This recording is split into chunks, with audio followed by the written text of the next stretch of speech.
Hello everyone, Shilpa লাইফস্টাইলের নতুন একটি ব্লগে সকলকে স্বাগত। কেমন আছো তোমরা সবাই? আজকে তোমাদের সাথে শেয়ার করে নেব একটু ভিন্ন সাথে কাচকি মাছ। আমি তো এই মাছটাকে কাচকি মাছ বলেই বলি, তোমরা কি মাছ বলো একটু আমাকে কমেন্ট করে জানিও। মাছে অল্প পরিমাণ বালি থাকায় মোটামুটি মাছটা 5 থেকে 7 বার জল পাল্টে পাল্টে কিন্তু পরিষ্কার করে ধুয়ে নিতে হবে।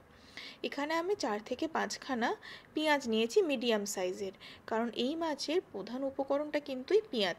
এই পেঁয়াজেই পুরোটা রান্না হবে। নিয়ে নিয়েছি একখানা বড় সাইজের টমেটো। এখানে কিন্তু সব কিছুই হচ্ছে স্লাইস করে কেটে নিতে হবে। আমি এখানে পেঁয়াজকে একদম স্লাইসভাবে কেটে নিয়েছি, একদম পাতলাভাবে কেটেছি। টমেটোও সেইভাবে কেটেছি।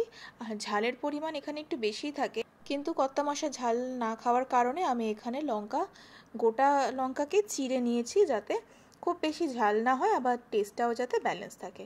এখানে কিন্তু সবথেকে বেশি পরিমাণ লাগবে হচ্ছে ধনে গুঁড়ো, কারণ এখানে ধনে গুঁড়োটাই মেন মশলা হিসেবে কাজ করবে। আর রয়েছে লাল কাশ্মীরি লঙ্কা গুঁড়ো আর হলুদ গুঁড়ো। ব্যাস, মশলা হিসেবে এইটুখানি। আর সামান্য পরিমাণ রসুন বাটা, এখানে কিন্তু আদা বাটা চলে না। এইবার মাছটাকে খুব ভালো করে কাঁচা সর্ষের তেল দিয়ে ভালো করে মাখিয়ে নেব। যেরকম আমরা মাংসে কাঁচা সর্ষের তেল মাখাই, ঠিক ওইভাবে কাঁচা সর্ষের তেল দিয়ে কিন্তু মাছটাকে খুব ভালো মতো মাখিয়ে নিতে হবে। এটা অবশ্যই খেয়াল রাখতে হবে যাতে মাছগুলো ভেঙে না যায়, সেইভাবেই মেখে নেবে তোমরা। আমি কিন্তু খুব আস্তে আস্তে করে মাছগুলোকে মেখেছি। দেখো, আমার কিন্তু মাছ এখানে একটাও ভাঙেনি। এই সময় কিন্তু পরিমাণ মতো নুন আর অল্প পরিমাণ কিন্তু চিনি তোমরা দিয়ে নিতে পারো। এবার একটা প্যান বসিয়ে আমি কিছুটা পরিমাণ তেল দিয়ে নিয়েছি, তাতে দিয়ে নেব হচ্ছে কালো জিরে ফোড়ন। এখানে কালো জিরে ফোড়নটা দিলে সব থেকে খেতে ভালো লাগে, আর কিন্তু অন্য কোনো ফোড়ন চলে না।